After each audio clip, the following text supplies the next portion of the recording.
to see him. Peter, you got a lot of pushback from people who know coppers and retired coppers and ex-coppers for your column.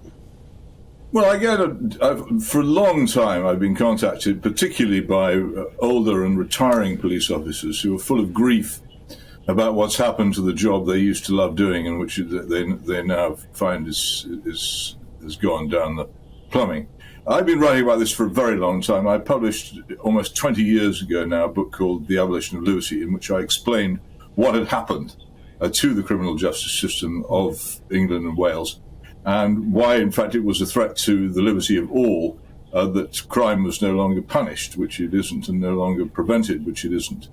And it was amazing. I discovered a number of extremely simple things which are very, very easy to find out by the most basic research in National Archives.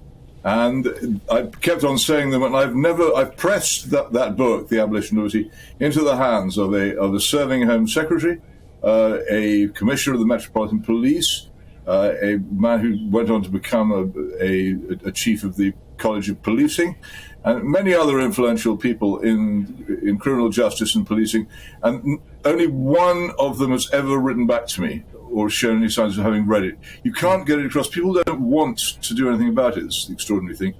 We've moved from a system of actually trying to prevent and punish wrongdoing into a sociological mass in which there's really no such thing as crime. It's all behavior by offenders brought about by social conditions, child abuse, or whatever else it is. And the police now and the courts increasingly negotiate between the victim and the offender, so-called, as if they were more or less morally neutral between them. It's just an attempt to try and manage the level of crime and disorder in society rather than to bring it to an end.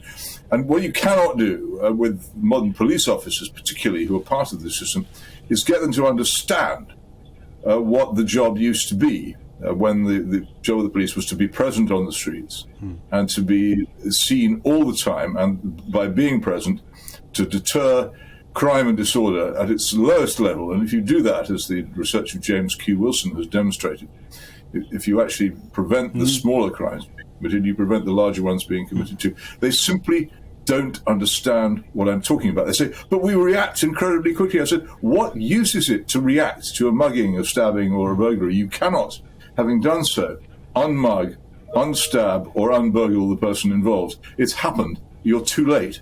And then they say, why don't you go for a ride-along with the police? Then you'll learn about what we do. And I say, I've been for ride-alongs with police officers in London, in Dallas, Texas, in Johannesburg. And they are exactly what persuaded me that this ridiculous reactive fire brigade policing was the most total waste of time. And the more you do it, what happens is that people keep on reporting crimes to the police, and they are less and less able to respond to them.